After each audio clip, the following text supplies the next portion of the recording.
문도어맹이라는 말을 아십니까? 문도어맹. 우리 오늘 본문의 제목인데요. 이 문도어맹은 여러분들이 너무나도 잘 아는 말입니다. 마태복음 15장 14절에 나오는 말씀을 사자성어로 표현한 게 문도어맹이에요. 어떤 말씀이냐면 소경이 소경을 인도할 수 없다라는 글이에요. 맹인이 맹인을 인도한다라는 이 말이 바로 문도어맹입니다. 우리가 이 문도어맹이라고 했을 때 기본적으로 받아들이게 되는 것은 무엇이냐면 누군가를 인도하기 위해서는 내가 그 사람보다 더 커야 한다라는 거예요. 내가 그 사람보다는 더 알아야 되고 내가 그 사람보다는 더 뭔가를 많이 갖고 있어야 한다라는 거죠.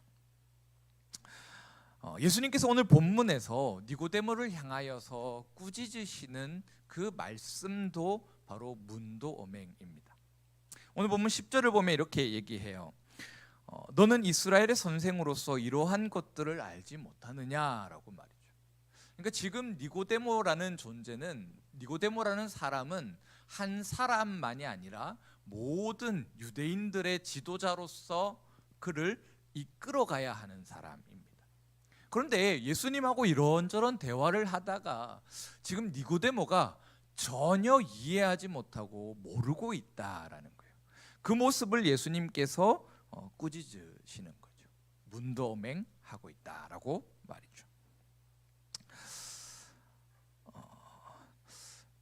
오늘 본문 1절에서 9절을 보면 예수님과 대화를 하고 있는 니고데모의 모습을 보여줍니다.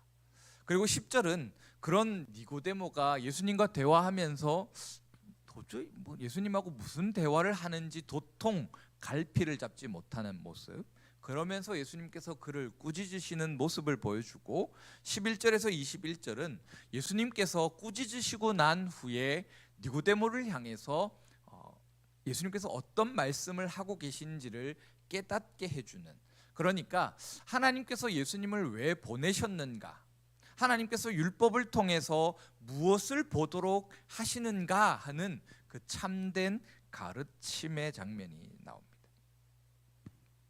바로 이 니고데모의 모습이 단연 니고데모만의 문제는 아니다라는 거예요.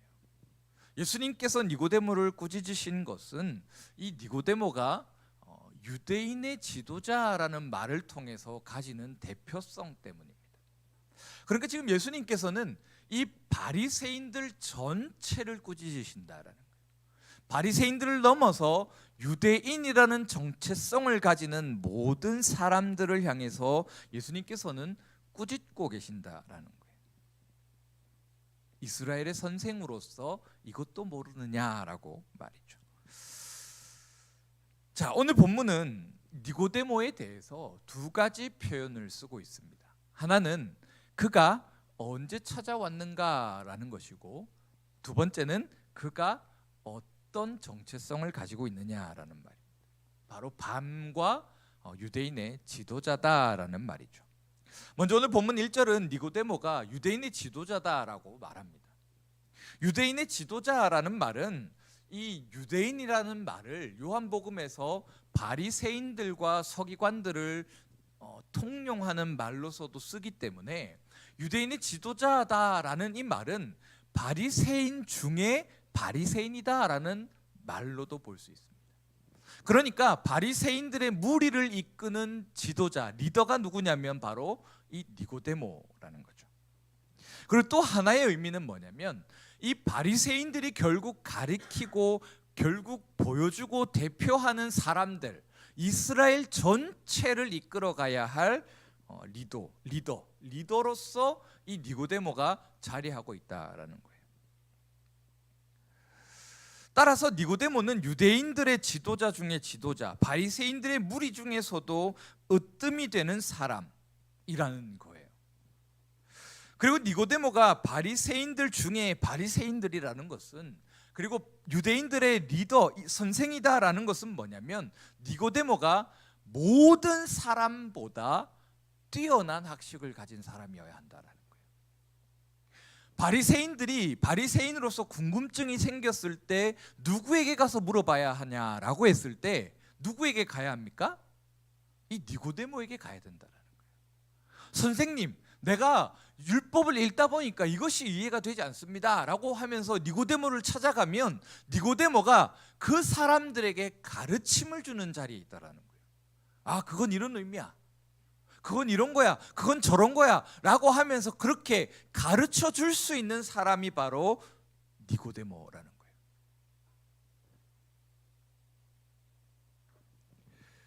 니고데모라는 사람이 딱 나타나면 바리새인들이 그 앞에 무릎 꿇고 경배함으로 머리를 숙이는 존재가 니고데모라는 거예요. 니고데모입니다. 그 말은 뭐냐면 니고데모라는 사람이 가지고 있는 성경에 대한 지식의 범위와 깊이가 다른 그 어떤 사람들보다 깊고 넓다라는 거예요. 따라갈 수 없는 성경에 대한 해박한 지식을 가지고 있는 사람이 니고데모다라는 거예요. 그런데 오늘 본문을 보면 예수님께서 그런 니고데모를 향해서 말씀하세요. 네가 이스라엘의 선생으로서 이것도 모르니? 라고 말이죠. 실제적으로 예수님과 니고데모가 어떤 대화를 하고 있는가라고 봤을 때 1절에서 9절을 보면 다시 태어남에 대해서 예수님은 말씀하십니다. 니고데모가 이렇게 묻죠. 예수님, 내가 어떻게 하면 구원을 얻을 수 있습니까? 라고 말합니다. 당신은 하나님의 아들이심을 내가 믿습니다. 하나님께서 함께 하지 않으시면 당신이 행하시는 이 표적을 아무도 행할 수 없습니다 라고 물어요.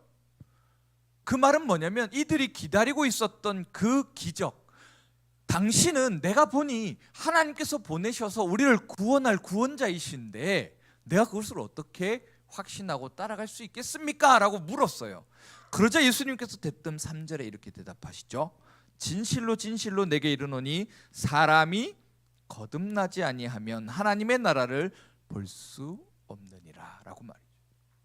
지금 니고데모와 예수님은 구원에 관한 질문을 주고받고 있습니다. 사람이 어떻게 하면 다시 태어날 수 있습니까?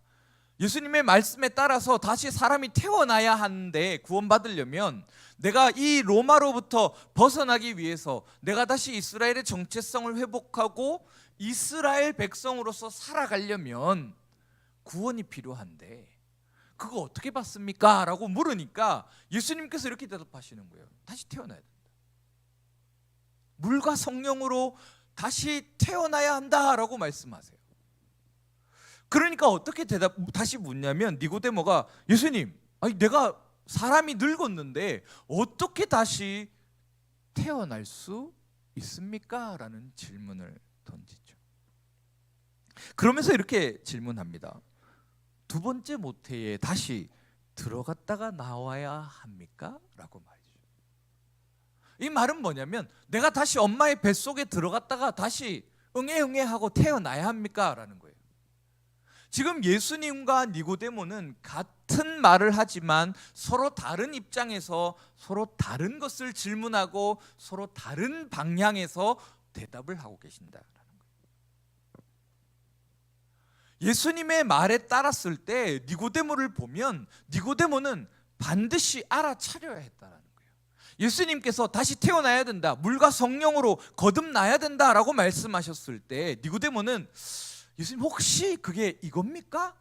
라고 어느 정도는 캐치해야 했다는 거예요. 그런데 니고데모는 어떤 모습을 보여주냐면 전혀 몰라요. 그게 무슨 말이죠? 다시 태어나야 돼요? 어떻게 해요? 내가 어떻게 다시 태어나죠? 예수님 그 무슨 말이에요? 라고 계속해서 예수님을 향해서 니고데모는 묻고 있다는 거예요. 구약 성경을 보게 되면 구약 성경 곳곳에서 성령으로 인해서 거듭남, 성령으로 인해서 다시 태어남이라는 주제를 구약 성경은 다루고 있습니다.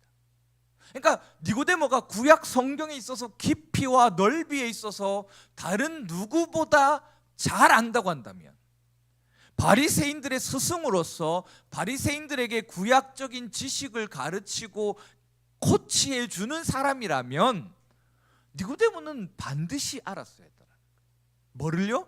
예수님이 성령과 물로 거듭나야 된다라고 했을 때 예수님, 그 구약 성경에 흐르고 있는 그 하나의 주제 말입니까?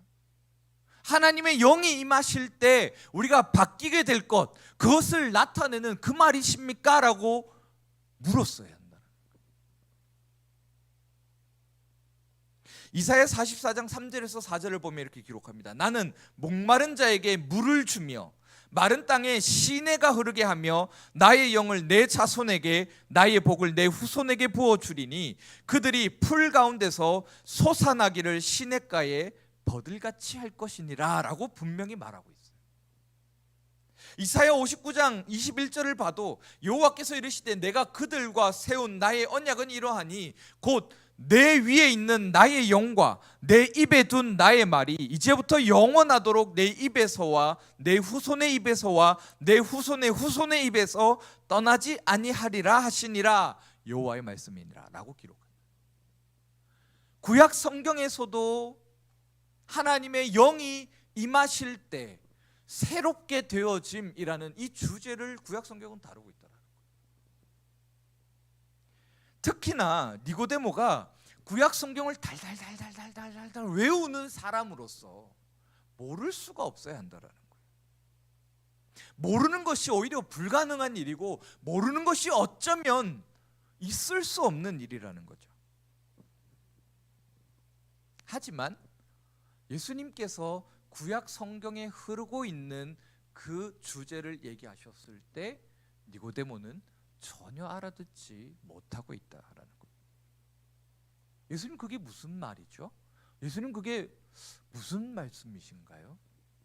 그런 말이 없었던 것 같은데요? 라고 말했죠. 왜 니고데모는 성경을 제대로 보지 못했을까요?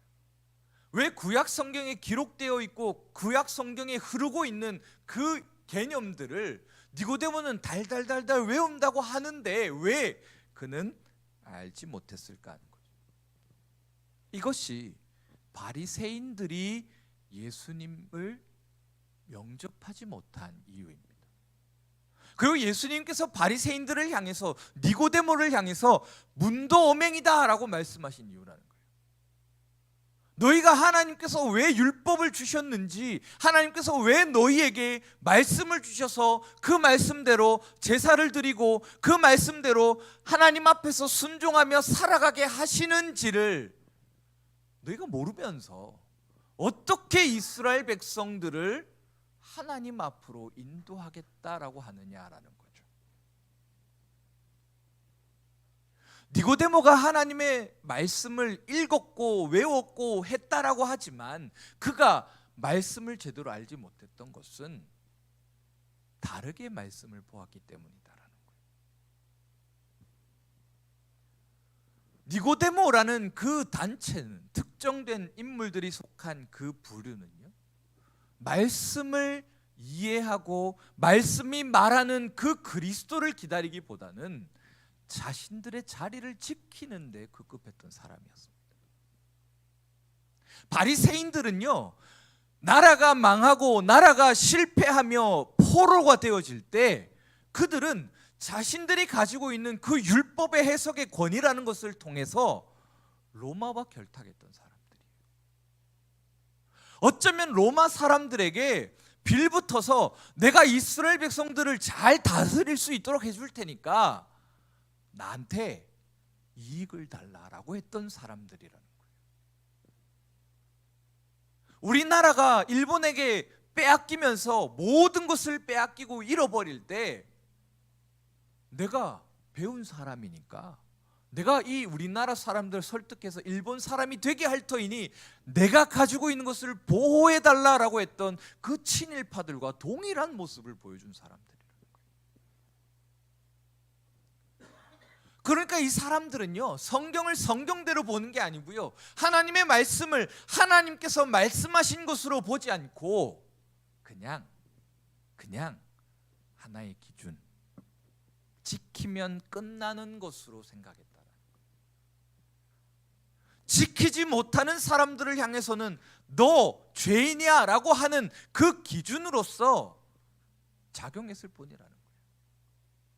바리새인들은 말씀을 읽으면서 하나님께서 나를 향해서 어떤 것을 가지고 계신지, 하나님께서 나를 향해서 어떤 뜻을 가지고 계시고 어떤 뜻을 향하여서 나가기를 원하시는지를 발견하지 못했다. 그냥 내가 잘 되려면 이렇게 살아야 된다, 내가 잘 되기 위해서 이 말씀 지키면 돼라는 그 자기 개발서로서 말씀을 보고 있었더라는 거예요. 그러니까 예수님께서 다시 태어나야 함을 말씀하셨을 때 니고데모는 알지 못했다라는 거예요. 왜요?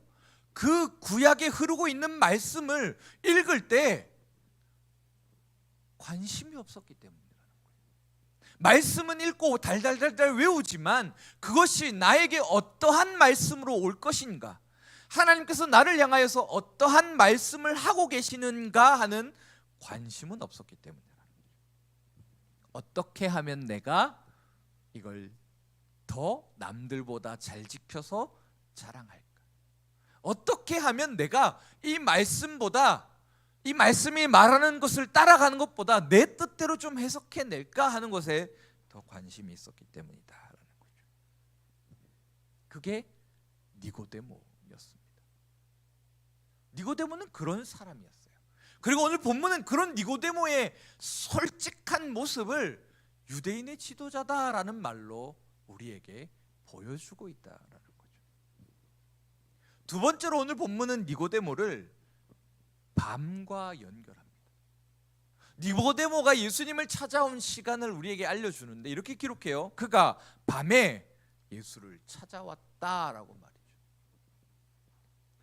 우리가 밤이라는 것을 이해할 때 밤은 참 멜랑꼴리해지는 그런 시간대입니다.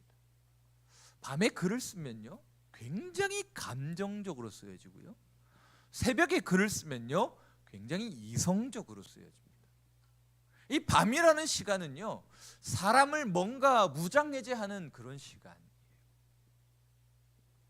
이건 이제 시적 표현으로서 아름답게 표현되어지면 이렇게 표현되는데, 밤을 솔직하게 표현하면 참 무서운 시간대. 많은 철학자들이 사람이 잠에 들고 잠을 깨어나는 것을 두고 참 많이 연구했어요. 왜 사람은 잠에 들어야 하는가? 사람에게 주어지는 시간이 짧고 짧은데 왜 그 중에 3분의 1이라는 시간을 사람은 잠에 들어서 허비해야 하는가라는 것을 참 많이 고민했습니다. 왜 고민했을까요? 밤에 잠들면 어때요? 기억이 납니까? 안 나요. 내 주관 바뀌기 때문이에요. 내 인식의 밖에 있는 것이 밤이에요. 그 말은 뭐냐면 내가 나를 살아가는 존재로서 밤을 마주한다라는 것은요 내 자신이 어떠한 모습으로 변할지를 아무도 모르는 상태라는 거예요. 잠에 딱 들면 스위치가 딱 꺼지듯이 나로부터 나라는 존재가 멀어지는 것이 밤이기 때문이에요. 이런 인식은 이 당시에도 있었습니다. 오늘 본문도요 밤이라는 단어를 특별히 알려주는 건 부정적으로 쓰기 때문입니다. 예수님께서 베드로를 향해서 말씀하십니다. 닭이 3번 울 때 네가 나를 부인할 거야. 그리고 실제로 베드로가 예수님을 부인했던 그때가 언제인지 아시나요? 바로 밤이에요. 가룟 유다가 예수님을 팔기 위해서 조용히 자리를 비웠던 그때가 언제냐고요? 밤입니다. 그리고 요셉이 마리아와 함께 조용히 베들레헴으로 떠났던 그때가 언제인가요? 밤이에요. 이 밤이라는 시간은 성경에서 밤이라고 쓰는 이 단어는 굉장히 부정적인 의미라는 거예요. 이렇게 한번 얘기를 해볼까요? 준현 형제와 제가 밤에 만나서 둘이 속닥속닥 얘기를 했어요. 어떤 느낌이십니까? 막 긍정적인 느낌이 드시나요? 그래 목사님하고 준현 형제가 막 우리 청년부를 위해서 뭔가 하겠구나. 이런 기대를 하십니까? 그렇지 않죠. 우리는 기본적으로요, 밤에 뭔가를 쑥닥쑥닥 했다 그러면 딱 생각해, 저 두 사람 작당 모의했구나. 저 두 사람 뭔가 꿍꿍이가 있어, 냄새가 나라고 말이죠. 근데요, 준현 형제하고 저하고 낮에 만나서 쑥닥쑥닥 얘기를 했어요 라고 하면 어느 정도 뉘앙스가 되세요? 그냥 둘이 재밌게 놀았구나, 수다 떨고 놀았겠구나 라고 한다라는 거예요. 왜 그렇죠? 왜 밤이라는 단어가 딱 들어갈 때 우리는 그 밤이라는 단어로 인해서 그냥 대화하는 모습이 작당 모이냐, 아니면 그냥 진짜 친구처럼 만나서 수다 떨고 놀았냐라고 바뀌느냐. 심지어 데살로니가 전서에도 이렇게 기록해요. 5장 5절에 너희는 다 빛의 아들이요 낮의 아들이라 우리가 밤이나 어둠에 속하지 아니하나니라. 성경은, 요한복음은 특히나 밤과 낮이라는 이원법적인 관점에서 설명합니다. 그렇기 때문에 지금 니고데모가 밤에 예수님을 찾아왔다라는 이 말은 니고데모가 정당하게 정식적으로 뭔가 떳떳하게 예수님을 찾아왔다라는 말이 아니에요. 어떤 분위기에서 찾아왔어요? 예수님을 의심하기 위해서, 예수님을 시험하기 위해서, 예수님을 어떻게 보면 꼬투리 잡기 위해서 왔다라는 이미지예요. 니고데모가 결코 예수님을 향해서 순수한 의지와 순수한 그런 마음을 가지고 온 게 아니다라는 거예요.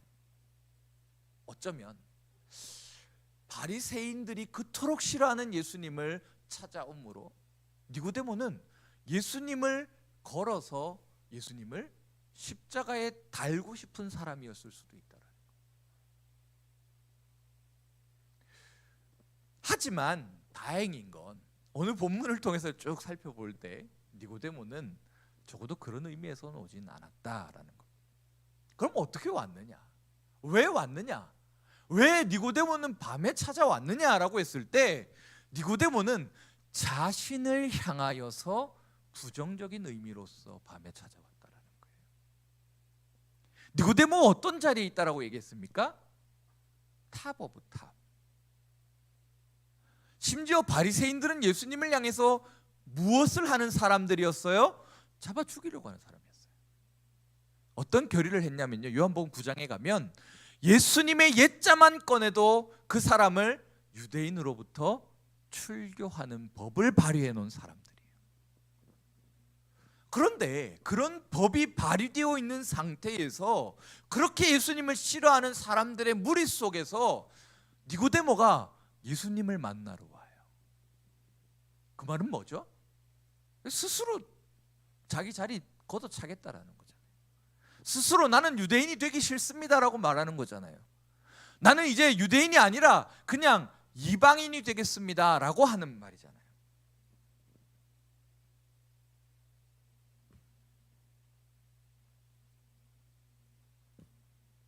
지금 모든 상황은 니고데모를 향하여서 니고데모로 하여금 불안과 두려움을 느끼도록 하는 상황입니다.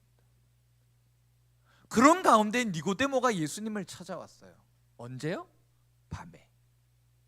드러내놓고는 올 수 없으니까, 내가 불안하고 무섭고 걱정되고 혹시나 다른 바리새인들이 나를 알아봐서 곤란해지면 안 되니까 지금 니고데모는 최대한 사람이 다니지 않는 그 시간, 밤에 예수님을 찾으러 왔다라는 거죠. 이게 대단한 게 뭐냐면요, 이 당시 이 시대는 광야입니다. 그 말은 뭐냐면 해가 떨어지면 영하 30도까지 떨어지는 가운데 니고데모는 지금 예수님을 찾아온 거예요. 예수님, 어떻게 하면 구원받을 수 있습니까? 예수님, 어떻게 하면 내가 구원을 얻을 수 있습니까? 라고 말이죠.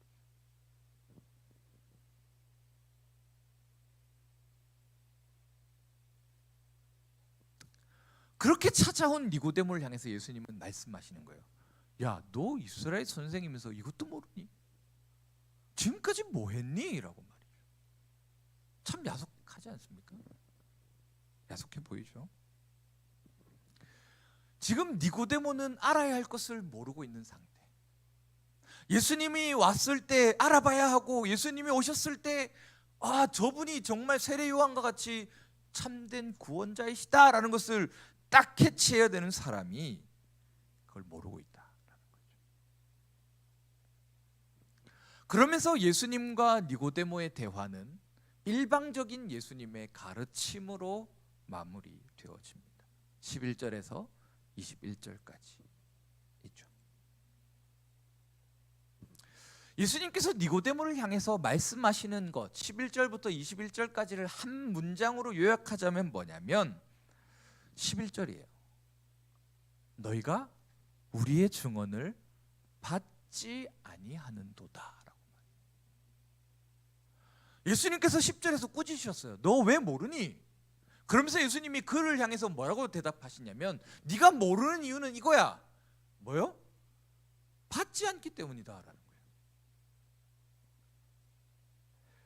우리의 증언이 수없이 많이 있었지만, 예수님께서 이 땅에 오셔서 수없이 많은 것을 보여주셨고 많은 것을 선포하셨지만 그들이 예수님의 이야기를 듣지 않았더라.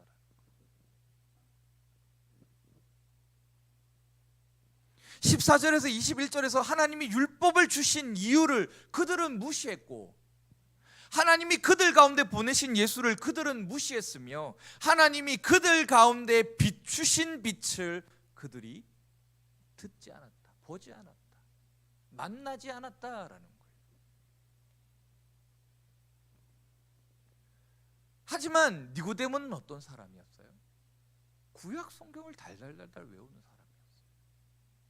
말씀을 안 들었다라고 할 수 없어요. 안 보았다 할 수 없고요, 안 지켰다라고 할 수 없는 사람들이에요. 그 누구보다 말씀을 잘 지켰고요, 그 누구보다 말씀을 외우고 알고 행하려 했던 사람들이에요. 근데 왜 이런 처참하고 비참한 상황이 벌어지느냐라는 거죠.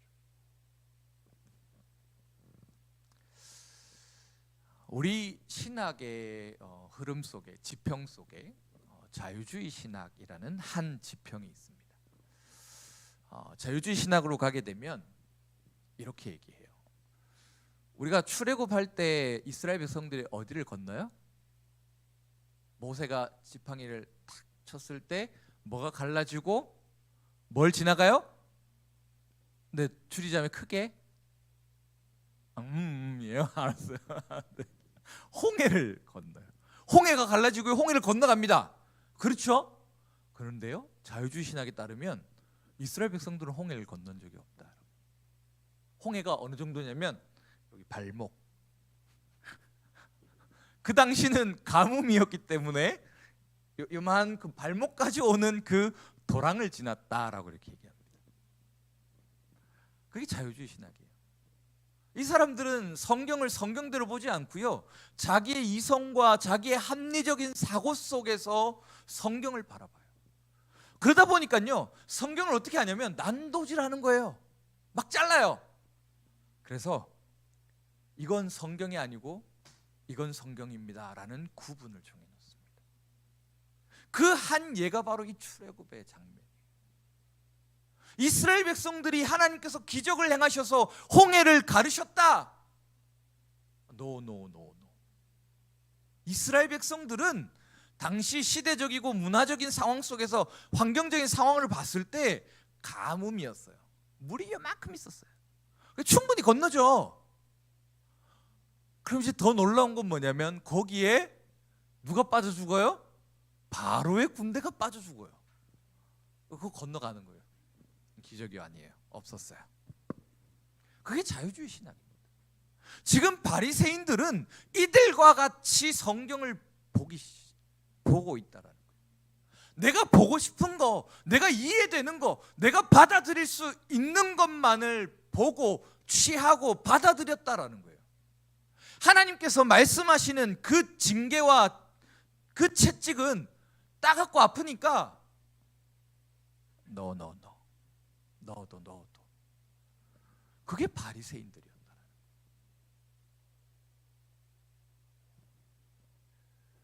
그들이 자신의 권력을 빼앗기지 않기 위해서 그들은 의도적으로 예수님을 보지 않았다. 자신들이 누리고 있는 그 권력과 자신들이 가지고 있는 그 명예와 자신들이 가지고 있는 그 형성되었던 익숙함이 그걸 지키려고 하다 보니까 예수님을 받아들일 수 없게 되었더라는 거예요.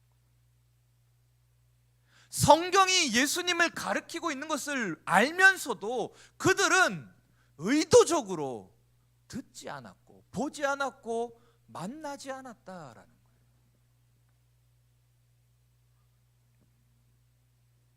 그러다 보니 성경은 이들에게 자기를 더 돋보이게 하는 자기 개발서에 불과했다는 거죠.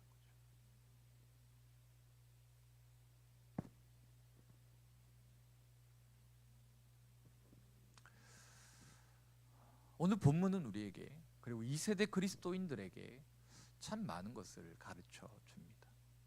어쩌면 우리가 우리에게 처해 있는 상황 가운데서 우리는 무엇을 보고 있느냐라고 우리에게 질문합니다. 2세대 그리스도인들이 성경을 어떻게 보고 싶어 했을까요? 자신들이 핍박받고 있고 자신들이 괴롭힘 당하고 있고 자신들이 예수님 믿어요라고 하면 지금 이 유대인들의 시대와 같이 죽어가는 그 시대 속에서 어떤 사람들이 등장했을까요? 베드로와 같은 사람들이 나타나는 거예요. 난 예수님 몰라요.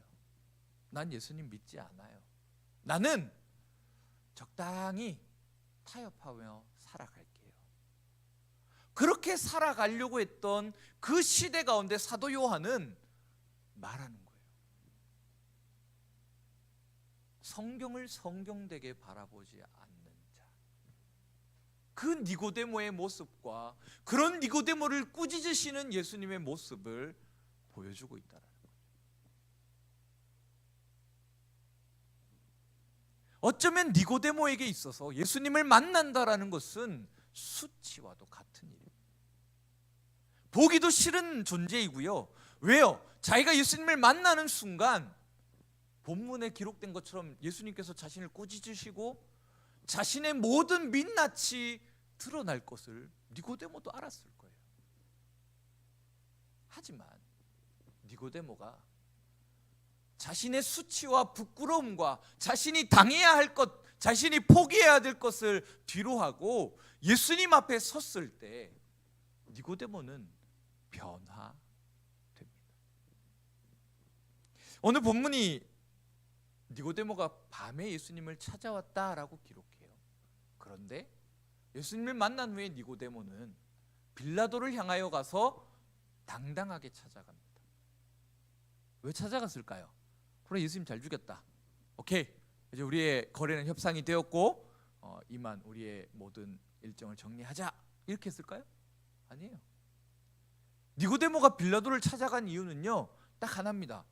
예수님 십자가에 달려 죽으시고 나서 그 시신을 나에게 주세요라는 거예요. 빌라도에게 찾아가서 당당하게 얘기하는 거예요. 십자가에 달렸던 그 죄인의 시체를 나에게 달라. 내가 장사하겠다라고 말이죠.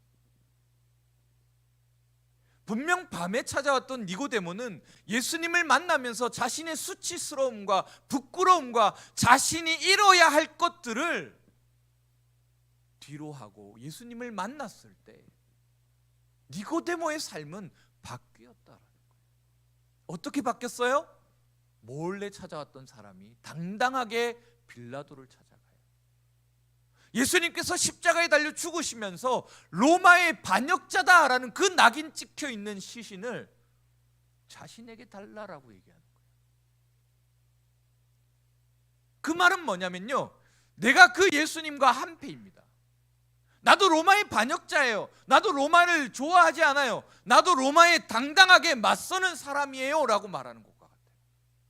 그 말은 나 십자가에 매달리면 매달아 봐라 라는 거예요.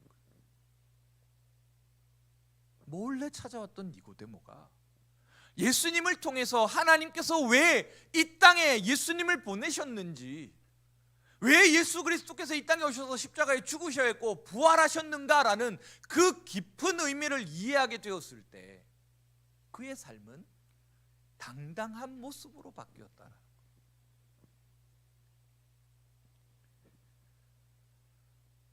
우리는 어떻습니까? 분명 우리도 말씀 앞에 설 때 숨기고 싶은 것들이 있습니다. 저도 있고요. 여러분도 있을 거예요. 근데 오늘 본문은 우리에게 얘기합니다. 너 숨기고 싶은 게 있니? 너 혹시 잃을까 봐 두려운 것들이 있니?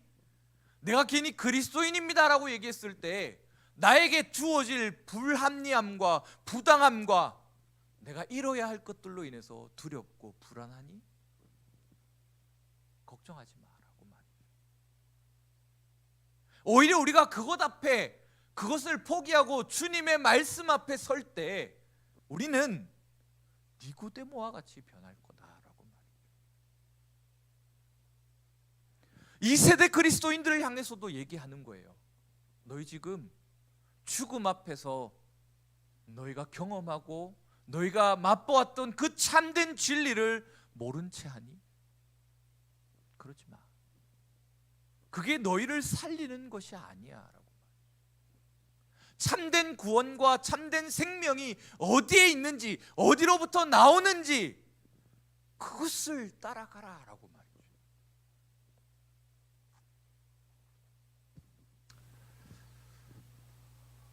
죄송해요. 너무 화만 낸 것 같아요.